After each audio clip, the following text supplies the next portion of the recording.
உலகெங்கிலும் நடக்கும் முக்கிய நிகழ்வுகளை குறுஞ்செய்தி வடிவத்தில் தெரிந்து கொள்ள ஆதன் செயலியை டவுன்லோட் செய்யுங்கள். ஆதன் செயலியை டவுன்லோட் செய்ய டிஸ்கிரிப்ஷனில் உள்ள லிங்கை கிளிக் செய்யவும். இப்போ முருகரை நம்ம எங்க போய் பார்க்கலாம்? எங்க தான் இருக்கிறாரு அவர்? முருகரை பார்க்கணும், முருகரை உணரணும் அப்படின்னு பார்த்தீங்கன்னா ஒன்றுமே இல்லைங்க. சிம்பிளான ஒரே விஷயம் தான். நீங்கள் மனசார தலைவர் என் கூட இருக்காரு, என் கூட பேசுகிறேன், இதை நம்ம வெளியே சொன்னாலும் எப்படி உங்ககிட்ட மட்டும் பேசுகிறாருன்னா பக்தியாக இருந்தால் நீ உணர்வப்பா. இதுக்கு கனவுல வருவார், இங்கே வருவார், அங்கே வருவார்லாம் இல்லை. இந்த செவ்வாய்க்கிழமை ஏன் இந்த அலை மோதிர கடல் கூட்டம் போல இருக்கிற மக்கள் பக்தர்கள் எங்க இருந்து தான் வராங்க? ஏன் அந்த ஒரு நாளுக்கு மட்டும் அவ்வளோ கூட்டம்? எனக்கு இந்த வரலாறு தெரிய தெரிய இவங்க பண்ணுறதெல்லாம் தாங்கி எனக்கு ஒரு நகைச்சுவை மாதிரி தான் தோணுது. என்ன அப்படின்னு பார்த்தீங்கன்னா, முருகனுக்கு நாள் கிழமெல்லாம் கிடையவே கிடையாது. திருச்செந்தூர் கோயில் திருக்கோயில் என்ன அப்படின்னு பார்த்தீங்கன்னா, இதுக்கு ஒரு பின்னாடி ஒரு பெரிய ஒரு வரலாறு இருக்கு. கோயிலை தாண்டியும் அந்த தலத்துக்கு ஒரு அதீவீகமான ஒரு வரலாறு ஒன்று இருக்கு. யமனே உங்க உயிர் எடுத்தாலும் முருகனை நம்பினோ முருகா என்று செய்யோன் என்ற ஒரு வார்த்தையை நீங்க உள்ள உச்சரிக்கும் போது உங்களுக்கு முன்னாடி ஒரு தலை வரும். அது என்ன தலைனா முருகர் நிற்பாரு. அப்ப யமனே முருகனுக்கு காலடியில மண்டிட்டு போயிடுவாரு. நான் உன் ஆளுன்னு தெரியாம வந்துட்டேன். ஏன் பர்டிகுலரா அவருடைய கையில குறிஞ்சி மலர் இருக்கு? முருகப்பெருமானுக்கு பிடித்த மலரே குறிஞ்சி மலர் தான். இது ஒரு காதல் சின்னமாகவும் நம் தலைவருக்கு இருக்கு. என்ன காதல் சின்னம்னா, என்ன முருகர் சிலையா இருக்கட்டும், இந்த இடுப்புல கை வச்சுட்டு இருப்பார். வெங்கடேஸ்வர பெருமாளை பார்த்தீங்கன்னா இடுப்புல கை வச்சுட்டு இருப்பார். சில தடயங்கள் அழிக்க முடியாத நிலைமையில இருக்கும் பொழுது அதை அழிக்க முடியாது. இன்னும் கூடிய சீக்கிரத்துல இனிமே தான் நான் கதை ஆரம்பிச்சிருக்கோன்னு முடிவே இல்லையே. அதே மாதிரிதான் இதுக்கப்புறம் முருகர் எழுச்சி இருக்கு. ஆன்மீகம் நேயர்களுக்கு வணக்கம். நான் உங்கள் விஜய் பிரியா. ஆன்மீகம் தொடர்பான சந்தேகங்களுக்கு நம்ம ஒவ்வொரு நாளும் தீர்வு கொடுத்துட்டு இருக்கோம். புதிய முக்கிய நிகழ்வுகளை உடனடியா தெரிஞ்சுக்கணும் அப்படின்னு நினைச்சீங்கன்னா ஆதன் செயலியை டவுன்லோட் பண்ணுங்க. அதற்கான லிங்க் வீடியோக்கு கீழே டிஸ்கிரிப்ஷன்ல கொடுத்துருக்கோம். இந்த நிகழ்ச்சியில நம்ம கூட யார் இணைஞ்சிருக்காங்க அப்படின்னு பாத்தீங்கன்னா, முருகர் இல்லம் விக்னேஷ் அவர்கள் தான் நம்ம கூட இருக்காங்க. சோ அவங்க கிட்ட நிறைய விஷயங்கள் நம்ம கேட்டு தெரிஞ்சுக்கலாம். வணக்கம். வணக்கம். திருச்செந்தூர் முருகனுக்கு நன்றி. எப்படி இருக்கீங்க? ரொம்ப நல்லா இருக்கேன் சார். நீங்க எப்படி இருக்கீங்க? நம்ம தமிழ் சினிமால ஒரு படம் வந்தது, விஜய் சேதுபதி அவர்கள் நடிச்சிருப்பாங்க. ரொம்ப அழகா முருகரை பத்தி ரிலேட்டடா அவர் ஒரு தீவிரமான முருக பக்தரார். முருகனை பார்க்க போனியே பாத்தியா, அவர் அங்க இல்லையாப்பா, கோச்சிட்டு பழனிக்கு போயிட்டாரா அப்படின்னு. இப்போ முருகரை நம்ம எங்க போய் பார்க்கலாம்? எங்கதான் இருக்கிறாரு அவரு? நீங்க சொல்றது பாத்தீங்கன்னா, கடைசி விவசாயி படத்துல எனக்கு இப்பதான் அதை நினைவூட்டுது. கடைசி விவசாயி படம் பார்க்கும் பொழுது என்னன்னு பாத்தீங்கன்னா, ஒரு அழகான ஒரு ஒரு இனிப்பாக அந்த காட்சியை காண்பித்துப்பாங்க. ஏன்னா அது என்ன அப்படின்னு பாத்தீங்கன்னா, கரெக்டா நான் ஒரு வரலாறை படிக்கும் பொழுது இந்த ஒரு காணொலியும் இந்த காட்சியும் கரெக்டா இருக்கு. முருகர் செய்யோன் மலை பிரதேசத்துல வாழ்ந்த மனுஷன், அதே மாதிரி அந்த மலை பிரதேசத்துல நோக்கிதான் இன்னைக்கு இப்ப நான் சொன்ன விஷயத்துல ஆகாசம் நோக்கிதான் அந்த விஜய் சேதுபதி ஒரு பாறையின் மேல் அங்க நிப்பார். அப்போ அங்க நிற்கும் பொழுது அந்த மேகங்கள் மாறும், அப்போ மயில் கத்தும். இந்த தருணம் நம்ம எல்லாருமே பாக்குறவங்க எல்லாருமே முருகன பக்தர்களா இருந்தா, முருகனை உணரணும் தான் அந்த தருணம் நம்ம முருகனை உணரலாம். என்ன விஷயம் அப்படின்னு பாத்தீங்கன்னா, முருகரை பார்க்கணும், முருகரை உணரணும் அப்படின்னு பாத்தீங்கன்னா ஒண்ணுமே இல்லைங்க. சிம்பிளான ஒரே விஷயம் தான். நீங்க மனசார இப்ப நீங்க உங்க அப்பாவை நீங்க நேசிக்கிறீங்க, உங்க அம்மாவை நேசிப்பீங்க. சில பேர் அப்பா பையனா இருப்பாங்க, அம்மா பையனா இருப்பாங்க. நான் என் தலைவன் என் முருகன் பையனா இருக்கணும்னு நினைக்கிறேன். அப்படின்னு நினைக்கிறீங்களா? ஒண்ணுமே இல்லை. இந்த காதலை அவர் வழியில என்னென்ன பயணிக்கிறாரு, அவர் என்னென்ன பண்ணாரு, அதை நீங்க ரீக்ரியேட் பண்ணுங்க. உங்களுக்கு கண்டிப்பா அவர் வருவார். இதை பண்ணிட்டு இருக்கேன், நான் தினசரி அனுபவிக்கிறேன். அவர் என் கூட இருக்காரு, தலைவர் என் கூட இருக்காரு, என் கூட பேசுறேன். இதை நம்ம வெளியே சொன்னாலும் எப்படி உங்ககிட்ட மட்டும் பேசுறாருன்னா பக்தியா இருந்தா நீ உணர்வப்பா. இதை நான் சொல்லி புரிய வைக்கணும்னு அவசியமே கிடையாது. இதுக்கு கனவுல வருவாரு, இங்க வருவாரு, அங்க வருவார்லாம் இல்ல. மனசார அன்பை நீ வெளிப்படுத்து, இல்லாதவங்களுக்கு கொடு.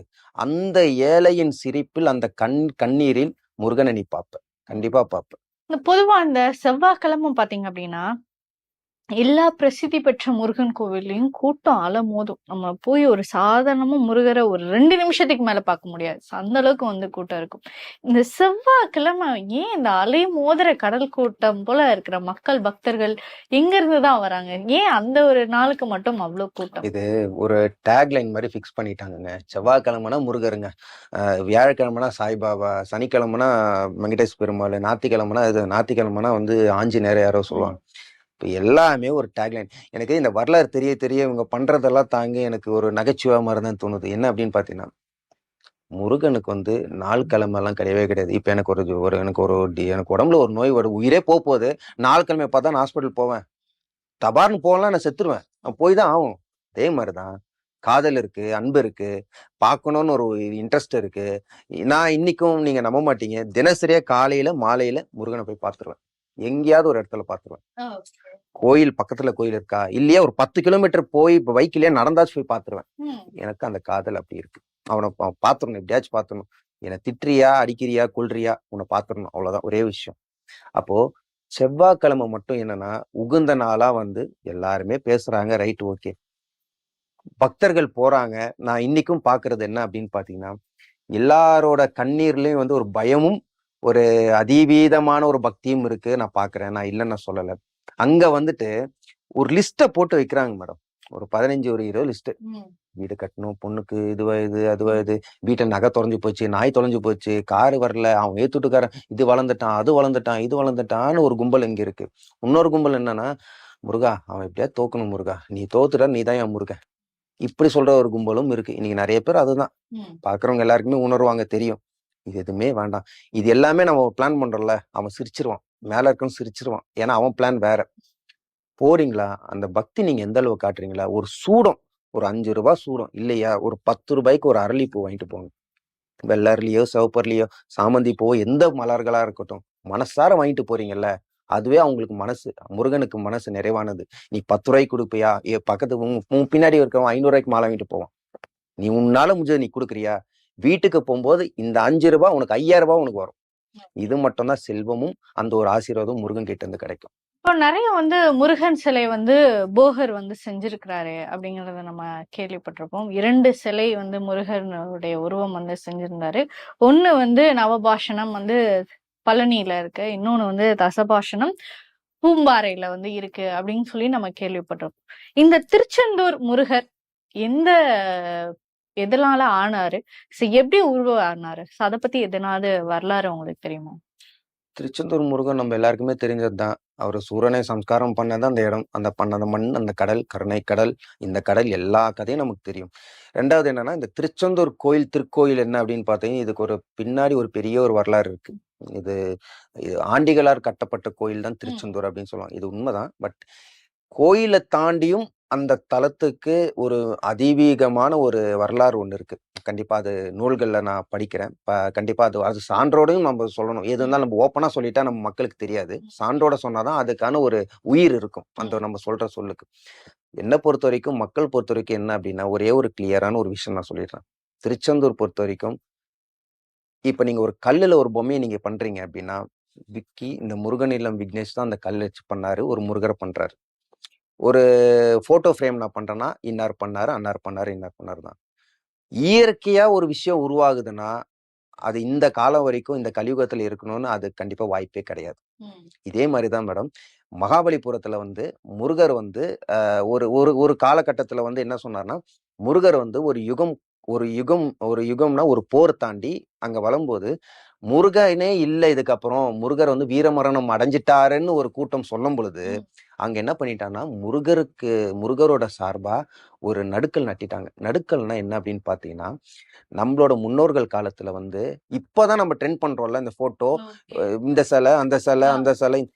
முன்னோர்கள் காலத்துல ஆதி முப்பாட்ட காலத்துல 4000 வருஷத்துக்கு முன்னாடி நான் சொல்றேன், கிபி 4000 வருஷத்துக்கு முன்னாடி ஒருத்தவன் நாட்டுக்காக வாழ்றான், ஒருத்தன் நாட்டுக்காக உயிரை கொடுக்குறான். இன்னைக்கு நம்ம மிலிட்டரி, இந்த ஆர்மி எல்லாம் சொல்றோம்ல, அவங்களாம் வீரர்கள் கிடையாது. இந்த வீரர்கள் முன்னாடி நம்ம ஆதி தமிழன் மட்டும்தான். அது யாருன்னா முருகன் மட்டும்தான். அப்போ ஒரு நாட்டுக்காக ஒருத்தன் உயிரை கொடுத்து போராடுறான்ல, அவனுக்கு சார்பா அவனோட நினைவூட்டுறதுக்காக ஒரு நடுக்கல் நட்டுறோம். அந்த நடுக்கல் என்ன அப்படின்னு பார்த்து, இன்னைக்கும் நீங்க கிராமப்புறத்துல பாத்தீங்கன்னா, ஒரு ரோட் சைட்ல ஒரு கல்லு மட்டும் வச்சிருப்பாங்க, ஒரு பூஜை, ஒரு துணி மட்டும் கட்டியிருப்பாங்க. அதுதான் கடவுள். என்ன கடவுள், என்ன கடவுள், என்ன பேரு, என்ன இது பேரு, இந்த மாதிரி இன்னாரெல்லாம் நம்ம மனுஷங்களாம் வந்து காமாட்சி அம்மனா இருக்கட்டும், இவங்களா இருப்பாங்களோ, இதெல்லாம் நம்மலாம் இப்ப நம்ம பேசுறோம் பாத்தீங்களா, இதுதான். இது எல்லாமே ஒரே ஒரு கடவுள், ஒரே ஒரு இறைவன் மட்டும்தான். இந்த நீரும் காற்றும் நெருப்பும், இது எல்லாமே பிரபஞ்சம். ஒரே ஒரு கடவுள், அந்த கடவுளை யாருமே பார்த்ததில்லை. அந்த கடவுளை அடைஞ்ச ஒரே ஒரு ஆள் முருகன் மட்டும்தான். அப்ப முருகனா நம்ம வந்து வழிபாடு பண்ணி தான் இந்த நடுக்கல் இன்னைக்கு ஓஎம்ஆர்ல இருக்கு. அந்த ஓல்ட் மகாபலிபுரத்துல வந்து ஒரு ஏரியால இருக்கு. ஆமா, அந்த நடுக்கல் நட்டி இருக்காங்க. ஆனா அது இயற்கை ரீதியா வந்து அது சேதாரம் அடைஞ்சிட்டு, பாதி மட்டும்தான் இருக்கும். அது ஏன் அப்படி இன்னைக்கும் அது பேசுதுன்னா, அந்த ஒரு கிபி ஒரு 3500 வருஷத்துக்கு முன்னாடி நட்டின நடுக்கல் இன்னுக்கும் அது எந்த ஒரு அசம்பாவிதம் நடந்தாலும் அது நிக்குதுன்னா, அது ஒரு மிகப்பெரிய ஒரு சக்தி இருக்கு. வேலுக்கு என்ன மகத்துவம் இன்னைக்கு எல்லாருக்குமே நான் சொல்ற விஷயம் என்ன அப்படின்னு பாத்தீங்கன்னா, இப்போ உங்க கையில ஒரு விஷயம் ஒண்ணு இருக்கு. அதை நீங்க தான் எனி டைம் கேரி பண்ணிட்டு போவீங்க. எந்த பிரச்சனாலும் அது வைப்பீங்க அப்படின்னா, முருகன் கையில இருக்கிறது வேல் மட்டும்தான்.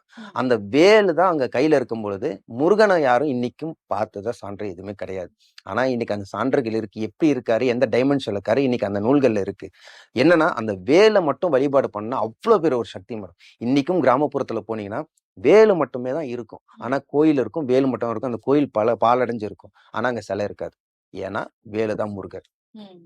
இது அந்த நீங்க அந்த இன்னைக்கும் நான் உணரக்கூடிய விஷயம், பக்தி ரீதியா உணரக்கூடிய விஷயம் என்ன அப்படின்னு பாத்தீங்கன்னா, முருகன் அப்படின்னு சொன்னாலே நம்ம உடம்புல அந்த திமிரும் அந்த துணிச்சலும் என்ன நடந்தாலும் பாத்துக்கலாம் அப்படின்ற ஒரு வீரம் நமக்கு வருது பாத்தீங்களா, அதுதான் முருகர். இன்னைக்கும் நீங்க வந்து பார்த்திருப்பீங்க. 6 மணிக்கு விளக்கு வச்சதுக்கு அப்புறமா பெண்கள் இங்க இருந்து அங்க நடமாடக்கூடாது அப்படின்னு சொல்லியிருப்பாங்க. இப்பவும் அது இப்போ நிறைய இடங்கள்ல அது ரூல்ஸ் இப்ப இருக்கு. இருந்தாலும் அப்ப ஏன் அப்படின்னா, இன்னைக்கும் என்ன சொல்றாங்க அப்படின்னு பாத்தீங்கன்னா, உக்கிரமான சில பேர் வந்து ஊர் எல்லையில வந்து சாமி ஆடுவாங்க, ஓடி வருவாங்க. சில எச்சினிகள்லாம் வந்து பெண்களை வந்து கவரும். நம்ம கந்தசஷ்டி கவசத்துல கூட இருக்கு. பெண்களை தின்னும் அந்த ஒரு வரி ஒண்ணு இருக்கு. இது எல்லாமே உண்மையா நடந்தது. அந்த அப்ப இருக்கிற காலகட்டத்துல.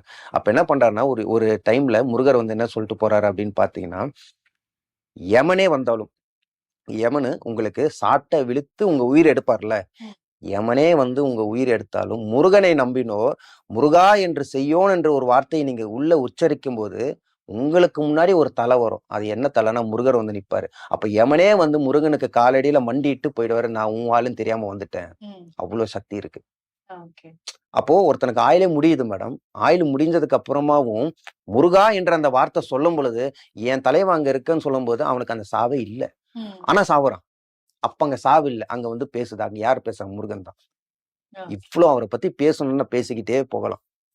இப்போ நம்ம சொன்ன மாதிரி முருகர் வந்து பழனியிலயும் இல்ல பூம்புகார்லயும் வந்து இந்த மாதிரி சிலை செய்ய வச்சிருக்கும் போது ஏன் மற்ற கோவில்களுக்குள்ள மற்ற முருகன் கோவிலுக்கெல்லாம் ஏன் போகர் வந்து சிலை செய்யல? திருச்செந்தூர் வந்து எவ்வளவோ பிரசித்தி பெற்ற ஒரு ஸ்தலம் நம்ம பாக்குறோம். ஏன் அங்கேயுமே கூட இந்த போகர் வந்து முருகருடைய சிலை வந்து வைக்கல? இவரு பண்ணதே வந்து ஒரு நவபாஷானம், தசபாஷானம். இது வந்து எல்லாமே ஒரு மூலிகை. நம்ம கழிவு மூலிகை. ஆனா விஷங்கள் அப்படின்னு பாஷானங்கள், விஷங்கள், மூலிகை எல்லாமே ஒரே ஒரு டேர்ம் தான். இது எல்லாமே மருத்துவ ரீதியா ஒவ்வொரு நோய்களுக்கும் ஒவ்வொரு சித்தி வாய்ந்து பட்டத்தாய். ஒவ்வொரு கெமிக்கல் இப்ப நான் ஒரு கெமிக்கல் ரியாக்ஷனோட நான் சேர்த்து ஒரு பொருளை நான் பண்றேன் அப்படின்னு வச்சுங்களேன், அந்த ஹியூமிடிட்டிக்கும் அந்த டெம்பரேச்சருக்கும் இப்ப நம்ம சாதாரண ஒரு மெடிக்கல் ஷாப்ல இருந்து ஒரு 100 ரூபாய் மருந்து வாங்கிட்டு போனாலும் ரூம் டெம்பரேச்சர் பார்த்து வைங்க, ஃப்ரிட்ஜில் வைங்க, அங்க வைங்க, இந்த வைங்கன்னு சொல்லுவாங்க. அப்போ அந்த நவபாஷான சிலைகள் பண்ணும் பொழுது அந்த ஹியூமிடிட்டிக்கு எங்க அந்த டெம்பரேச்சர் அங்க வேலிடிட்டி ஆகுமோ அப்பயே அது எல்லாமே யோசிச்சு ஒரு ஒரு ஒரு விஷயம் பண்ணும் போதே இந்த ஞானமும் அதான் நான் சொன்னேனே, இந்த ஞானம் கொடுத்தவரே வந்து முருகன் தான். யாராலையும் அந்த ஒரு சித்து விளையாட்டுகள்லாம் தாண்டி முருகனுக்கு இருக்கிற ஞானம் தான் எல்லாருக்குமே வந்து சொல்லியிருக்காரு. அப்ப அது பண்ணி ஏன் பூம்பாறையில அங்க வச்சிருக்காருன்னா, அது ஒரு குளிர் பிரதேசம். அங்க எல்லாமே அங்க கோல்டா இருக்கும். அப்ப அது வந்து கருகாதுன்னா அந்த ரூம் டெம்பரேச்சர் வேப்பரைஸ் ஆயிடும். 2வது என்ன அப்படின்னு பாத்தீங்கன்னா, முருகருக்கு வந்து அந்த சந்தனம் போட்டு இது முகத்துல எல்லாம் சந்தனம் பூசி வைப்பாங்க. அந்த இன்னைக்கும் நிறைய பேர் சொல்றாங்க இந்த வேர்வை வருது முருகருக்கு. ஆமா, திருச்செந்தூர்ல இப்பவும் வந்து முருகருக்கு வேர்வை வடிகிற மாதிரியான விஷயங்கள்லாம் வந்து நடக்குது அப்படின்னு சொல்றாங்க. வேர்வையான இதுனா பக்தி ரீதியா முருகர் ரீதியா காதலாம் பாத்தீங்கன்னா, அங்க இருக்கிற இடமும் அங்க இருக்கிற தலமும் ரொம்ப உஷ்ணமான இடம். அந்த கருவறை நீங்க வந்து பாத்தீங்கன்னா ரொம்ப உஷ்ணமான இடம். அந்த ஒரு டெம்பரேச்சர் இது அறிவியல் ரீதியா நான் சொல்றேன். அங்க டெம்பரேச்சர். 2வது என்னன்னு பாத்தீங்கன்னா, அந்த சிலை எந்த ஒரு மெட்டல், எந்த ஒரு காப்பர், எந்த ஒரு சப்ஸ்டன்ஸ்ல பண்ணது கூட நமக்கு இன்னைய வரைக்கும் ஒரு அதிகாரப்பூர்வமா நமக்கு தெரிய வரல. எப்படி நீங்க போகர் செஞ்ச 2 சிலைகளுக்கு வந்து நமக்கு டெஃபினேஷன் தெரியுதோ, திருச்செந்தூர்ல இருக்கிற சிலை இன்னைக்கு வரைக்கும் அதிகாரப்பூர்வமா நமக்கு தெரியல. அதை நம்ம ஆராய்ந்து பார்க்கல. அப்போ நான் உணர்ந்த விஷயம் என்ன அப்படின்னு பாத்தீங்கன்னா, அந்த கருவறையில் இருக்கிற சிலைகளுக்கு ஏன் வந்து வேர்க்குது அப்படின்னு பாத்தீங்கன்னா, அங்க இருக்கிற ஹியூமிடிட்டியும் அங்க இருக்கிற டெம்பரேச்சரும் நம்ம சாதாரணமா இருந்தாலும் நம்ம இந்த தோலுக்கு இருந்தாலுமே வந்து அவ்வளவு வேர்த்து விதுவித்து போகுது. முருகரும் அதை வந்து உணர்றாரு. அந்த டெம்பரேச்சர் அந்த சிலைக்கு இருக்கு. அதனாலதான் இன்னைக்கும் அதை வந்து குளிருக்கு என்ன பண்ணணுமோ அதை வந்து சந்தனம் பூசி அதை வரவிடாம பண்றாங்க. இப்பவும் வந்து திருச்செந்தூர்ல இருக்கக்கூடிய முருகன் சிலையில வந்து கையில வந்து குறிஞ்சி மலர் வந்து இருக்கு அப்படின்னு சொல்றாங்க. நிறைய பேர் போயிருக்காங்க, அதை நோட்டீஸ் பண்ணிருப்பாங்களா அப்படின்னு தெரியாது. ஆனா ஒரு சிலர் வந்து கவனமாக பார்த்திருப்பாங்க, கேள்விப்பட்டிருப்பாங்க அவருடைய கையில வந்து குறிஞ்சி பூ இருக்கு. அதுக்கு சில காரணங்களும் வந்து சொல்றாங்க. முருகன் சிலைக்கு பின்னாடி வந்து பஞ்சலிங்கம் வந்து இருக்கு. சோ லிங்கத்துக்கு வந்து அபிஷேகம் பண்றதுக்காக அந்த குறிஞ்சி மலர் வந்து வச்சிருக்காரு. சோ அதுக்கான உண்மையான காரணம் என்ன? ஏன் பர்டிகுலரா அவருடைய கையில குறிஞ்சி மலர் இருக்கு? ஏன்னா நம்ம தலைவன் இருந்ததும் வாழ்ந்ததும் வந்து குறிஞ்சி நிலம் பரப்புல தானே வாழ்ந்தாரு, குறிஞ்சி தேசத்துல தானே வாழ்ந்தாரு, மலை பிரதேசத்துல தானே வாழ்ந்த தலைவன் தானே நம்ம முருகன். முருகப்பெருமானுக்கு பிடித்த மலரே வந்து குறிஞ்சி மலர் தான். அந்த தேசத்துல அந்த டைம்ல அந்த மலர்கள் மலர்ந்தனர். அப்ப இது ஒரு காதல் சின்னமாகவும் நம் தலைவருக்கு இருக்கு. என்ன காதல் சின்னம்னா, இப்ப நீங்க வந்து சொல்லுவாங்க வள்ளி தேவயானை இவங்க எல்லாம் இருக்காங்க. அந்த தேவயானங்கிறது வந்து சித்தரிக்கப்பட்ட ஒரு விஷயம். அது பேசணும்னா அடுத்த நம்ம காணொலியில தான் பேச முடியும். வள்ளிங்கிறவங்க தான் முதல் காதல், முதல் மனைவி. முதல் மனைவியில கடைசி மனைவி வரைக்கும் வள்ளி மட்டும்தான், வேற யாருமே அப்ப கிடையாது. அது தெய்வானைங்கிறவங்க எல்லாமே சித்தரிக்கப்பட்டது தான். நான் சொன்ன ஓகே. ஃபர்ஸ்ட்ல இருந்து சொன்ன மாதிரி தான். இது எல்லாமே ஸ்கிரீன் பிளே, டைரக்ஷன் எல்லாமே மனிதர்கள் தான். அப்ப முருகருக்கு உண்மையாவே 2 பொண்டாட்டிங்கிறது ஒரே கிடையாது. ஒரு மனைவி மட்டும்தான். அது 2 பொண்டாட்டிங்கிறது வந்து கொஞ்சம் சுவாரஸ்யமா இருக்கணும் ஓகே. எல்லாருக்குமே. ஏன்னா நீங்க முருகர் மட்டும் இல்ல, வெங்கடேஸ்வர பெருமாள் பார்த்தீங்கன்னா 2 ஒய்ஃப்னு சொல்லுவாங்க. ம். அதே மாதிரி வந்து விநாயகர் வந்து ஒரு என்ன சொல்றது, ஆமா, நிறைய அவருக்குமே 2 ஒய்ஃப் இருக்கு. வடநாட்டுல எல்லாம் எல்லாருக்குமே. அவருக்கு 2 ஆனா ஒய்ஃப் இன்னொரு இருக்கு. சொன்னீங்கன்னா விநாயகர் கட்ட பிரம்மச்சாரின்றாங்க. எதை நம்புவீங்க? ஓகே. அப்ப வள்ளிக்கும் நம் தலைவன் முருகனுக்கும் ஒரு மிக சிறந்த ஒரு பசுமையான காதல். ம். அந்த காதலுக்கு சின்னமே இந்த குறிஞ்சி மலர் தான். அவருக்கு அந்த மலர் பிடிக்கும். ம். அதனால அவரு அந்த பூவுக்கு மகிமை என்னன்னு பாத்தீங்கன்னா 12 வருஷத்துக்கு ஒரு முறை தான் பூ. ஆமா. அது அவர் கையில இருக்கு. இன்னைக்கு அது ஒரு அதிசயம். ம். ஏன்னா அவர் அது பிடிச்சிருக்கு, அதை அவர் கையில வச்சிருக்காரு. இது வந்து இந்த லிங்கத்துக்கு வந்து அபிஷேகம் பண்றதுக்காக தான் வச்சிருக்காருன்னா இது வந்து ஒரு கட்டுக்கதை தான். சோ அப்ப அந்த பஞ்சபூதத்திற்கு வந்து குறிஞ்சி மலரால வந்து அபிஷேகம் பண்றாரு, அவரு டெய்லியும் வந்து பூஜை பண்ணிட்டு இருக்காரு அப்படிங்கிற மாதிரியான விஷயங்கள்லாம் வந்து சொல்றாங்கல்ல. பஞ்சலிங்கமா இருக்கட்டும், சுயம்பலிங்கமா இருக்கட்டும், இது எல்லாமே வந்து நான் இன்னைக்கும் நான் சொல்றது என்னன்னா, ஆதி ஆதி யோகி, ஆதி தமிழன் முருகர் மட்டும்தான். இவர் வணங்கின பொருள் ஒரு சக்தி என்ன அப்படின்னு பாத்தீங்கன்னா, பிரபஞ்சமும் இயற்கையும் மட்டும்தான். இதுக்கு சான்று நம்ம பார்க்கணும்னா யாருமே இன்னி வரைக்கும் ஒரு ஒரு கரெக்டான ஒரு ரெஃபரன்ஸ் வந்து கொடுத்ததே கிடையாது. இந்த சிவலிங்கம் எப்படி உருவாகுச்சு, ஒருத்தர் கிட்ட கேட்டீங்கன்னா இந்த சிவலிங்கம் உருவாகின விதமே வேற மாதிரி ஒண்ணு இருக்கு அப்படின்னு ஒருத்தவங்க நிறைய பேர் சொல்றாங்க. அப்ப நம்ம எதை நம்புறது? வரலாறு என்ன சொல்லுது? முருகருக்கு பிடித்த மலர் குறிஞ்சி மலர். அவரிடம் காதலின் வெளிப்படுத்தக்கூடிய ஒரு விஷயம் தான் இந்த குறிஞ்சி மலர். அவ்வளவுதான். இது வந்து சிவலிங்கத்துக்கு பூஜை பண்ணாரு, ஏன் எல்லா பூவும் இருக்குமே, ஏன் இது மட்டும் பண்ண, எல்லாமே ஒரு கட்டுக்கதை தான் மேடம். சரி, இன்ன வரைக்குமே எல்லா முருக பக்தர்களோட இன்க்ளூடிங் எனக்குமே இந்த சந்தேகம் இருக்கு. குன்று இருக்கும் இடமெல்லாம் குகன் இருப்பார் அப்படின்னு சொல்லிட்டு ஒரு விஷயம் இருக்கு. முருக பக்தர்களுக்கு இது நல்லாவே தெரியும். ஆனா மத்த 6 படை வீடுகள்ல வந்து பாத்தீங்கன்னா 5 படை வீடுகள் எல்லாமே குன்றின் மேலதான் இருக்கும்.